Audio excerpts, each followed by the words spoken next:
लोकसभा चुनाव के नतीजे आते ही इंडी गठबंधन में खटपट शुरू हो गई। लगातार तीसरी बार मिली हार के बावजूद 99 सीटों पर लटकी कांग्रेस 7वें आसमान पर जा पहुंची और अब सबको अपनी अकड़ दिखाने लगी। कांग्रेस के इसी घमंड और अकड़ का साया इंडी गठबंधन की एकता पर पड़ने लगा। चुनाव में कांग्रेस को सिर्फ इतना फायदा हुआ कि 10 साल के बाद वो लोकसभा में नेता विपक्ष का आधिकारिक दर्जा प्राप्त कर सके, लेकिन कांग्रेस तो खुद को इस तरह से पेश कर रही है कि मानो उसने आसमान में झंडे गाड़ दिए। हालांकि कांग्रेस जोड़ तोड़कर सरकार बनाने के चक्कर में है, लेकिन लगता नहीं कि उसमें कांग्रेस सफल हो पाएगी, क्योंकि चंद्रबाबू नायडू ने साफ तौर पर कह दिया कि वे एनडीए के साथ हैं और रहेंगे।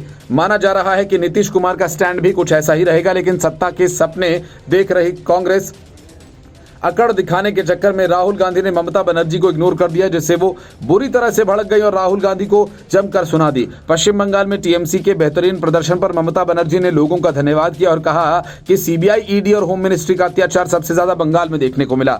उन्होंने कहा कि यहाँ पर जिस तरह से चुनाव कंडक्ट किया गया, बीजेपी को एक गद्दार पार्टी कहा जाना चाहिए। उन्होंने कहा कि जिस संदेश खाली को लेकर ऐसा दुष्प्रचार किया गया, वहां भी हम जीते। उन्होंने कहा कि Modi ji single largest majority नहीं बन पाए तो उन्होंने तुरंत इस्तीफा दे देना चाहिए था। हालांकि बीजेपी को जितनी सीटें मिली उतनी सीटें पूरी की पूरी इंडी गठबंधन को भी नहीं मिली हैं। बड़ी बात यह कि जिन 4 राज्यों में विधानसभा के चुनाव हुए, उनमें से 3 राज्यों में बीजेपी और इंडी ने प्रचंड जीत हासिल की है और इन राज्यों में इंडी गठबंधन का सुपड़ा पूरी तरह से साफ हो गया। लेकिन ममता बनर्जी ने कहा कि अब बीजेपी को टीडीपी और नीतीश कुमार के पैर पकड़ने पड़ रहे हैं। 2/3 मेजॉरिटी नहीं है और अब इच्छा के अनुसार कानून नहीं बना सकेंगे। ममता बनर्जी ने कहा कि मैंने अखिलेश यादव से बात की और उसने मुझे कहा कि कई सीटों पर जीतने के बाद भी सर्टिफिकेट नहीं दे रहे। उन्होंने कहा कि मैंने कांग्रेस के अलावा सभी विरोधी दलों के नेताओं से बात की है और राहुल गांधी को मैसेज भी किया है, लेकिन जवाब नहीं आया, शायद बिजी होंगे। उन्होंने कहा कि कांग्रेस ने भी हमसे संपर्क नहीं किया। उन्होंने कहा कि कांग्रेस को हमारे यहाँ से कुछ आता जाता नहीं।